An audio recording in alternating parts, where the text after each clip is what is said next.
جی، ائمہ کا انتصاب یہ بھی جو ہے ایک چیز ہے کہ جس کو ذہن میں رکھنا ضروری ہے کہ متقدمین کے ہاں اس قسم کا انتصاب جو پایا جاتا ہے اس سے دھوکہ نہیں کھانا چاہیے. اس سے ان کا قطعاً یہ مقصد نہیں ہوتا تھا کہ وہ اس امام کے قول کو دلیلوں کے آ جانے کے بعد بھی لازم پکڑیں گے. یہ عادل سراجی صاحب کا سوال تھا. ان کی جو نسبتیں ہوتی تھیں وہ نسبتیں اس بنیاد پر ہوتی تھیں کہ جس امام کے اصول استنباط، جس امام کے ائمہ اربعہ میں سے جس امام کے اصول استنباط ان کو زیادہ اقرب الی القیاس لگتے تھے ان کو وہ اختیار کر لیا کرتے تھے. یعنی ان کے اصول سے ذہنی ہم آہنگی درشانے کے لیے اس امام کی طرف نسبت کر لیا کرتے تھے. اس معنی میں نہیں کہ اس امام کی کہی ہوئی ہر کس و ناقص، ہر جائز ناجائز بات کو وہ تسلیم کریں گے، یہ مقصد نہیں ہوتا تھا. تو اس چیز کو ذہن میں رکھنا ضروری ہے. اگر اس طریقے کی نسبت اگر کوئی کرتا ہے تو اس میں کوئی حرج کی بات نہیں ہے. اہم چیز یہ ہے کہ کتاب و سنت کی بالادستی، کتاب و سنت کو منہج سلف کے مطابق سمجھنے کا جو مضمون ہے، یہ مضمون اصل میں آپ کے سامنے رہنا چاہیے.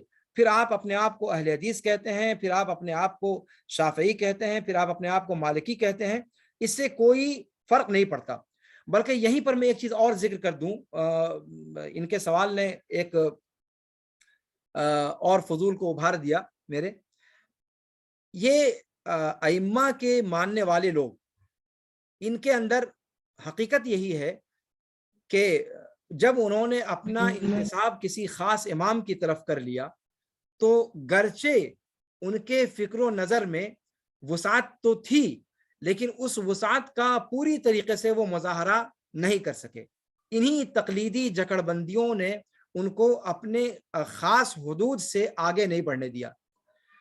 اللہ غریق رحمت کرے دکتور ضیاء الرحمن صاحب اعظمی رحمہ اللہ، محمد بن عبداللہ العظمی جو بعد میں ہو گئے تھے، وہ اس بات کو بکثرت ذکر کیا کرتے تھے کہ امام بیہقی اتنے جلیل القدر عالم تھے کہ اگر وہ چاہتے تو وہ تمام کی تمام صحیح احادیث کو جمع کر کے پیش کر سکتے تھے، جس کام کو دکتور ضیاء الرحمن اعظمی نے کیا. آپ جانتے ہیں کہ انہوں نے الجامع الصحیح الشامل کے نام سے احادیث کی کتاب کو جمع کر دیا ہے.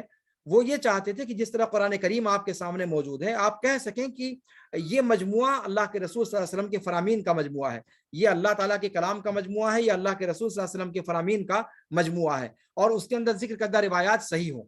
تو کہہ رہے ہیں کہ متقدمین میں سے بہت سارے ائمہ تھے جو اس کام کو انجام دے سکتے تھے. علمی اعتبار سے اتنی ان کے اندر اللہ رب العالمین نے اتنا تمکن ان کو دیا تھا، جیسے بیہقی کے بارے میں انہوں نے کہا.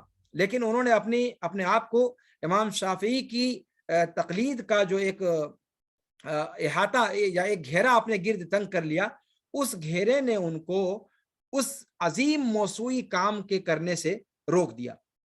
اور یہ چیز میں آپ کو اور یہاں پر ذکر کر دوں کہ جو اس میں ہمارے پاس جو طلبہ پڑھ رہے ہیں، موطا جو ہمارے پاس پڑھ رہے ہیں، وہ اس چیز کو جانتے ہوں گے.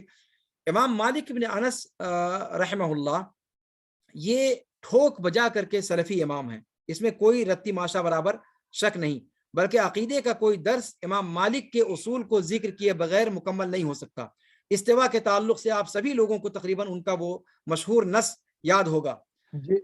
تو امام مالک رحمہ اللہ اتنے جلیل القدر سلفی عالم تھے، لیکن ان کے جو بعد میں آنے والے مقلدین تھے انہوں نے امام مالک کی فقہ کو اور امام مالک کی اس کتاب کی عظمت کو فقہ مالکی کے گھیرے میں گھیرنے کی کوشش کی.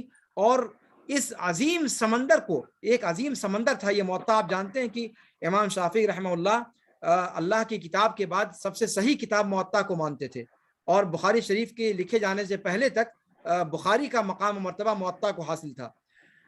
تو ہمارے استاد محترم شیخ احسن جمیل صاحب بنارس کے جامعہ سلفیہ کے استاد، وہ اس پر کام کر رہے ہیں اس وقت.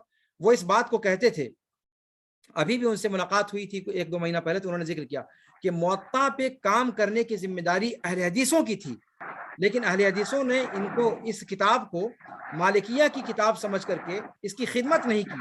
نتیجہ یہ ہوا کہ موطا پر کام کرنے والے جتنے شارحین تھے انہوں نے موطا میں ذکر کردہ مسالک کو اپنے امام مالکی فقہ کے جو بعد میں مستنبط قواعد تھے ان کے دائرے میں اس کو محصور کرنے کی کوشش کی، جبکہ اگر موطا کو کھلے دل کے ساتھ آپ پڑھیں تو خالص سلفی فکر کی نمائندہ اولین کتابوں میں سے اس کتاب کو ایک اہم مقام حاصل ہے۔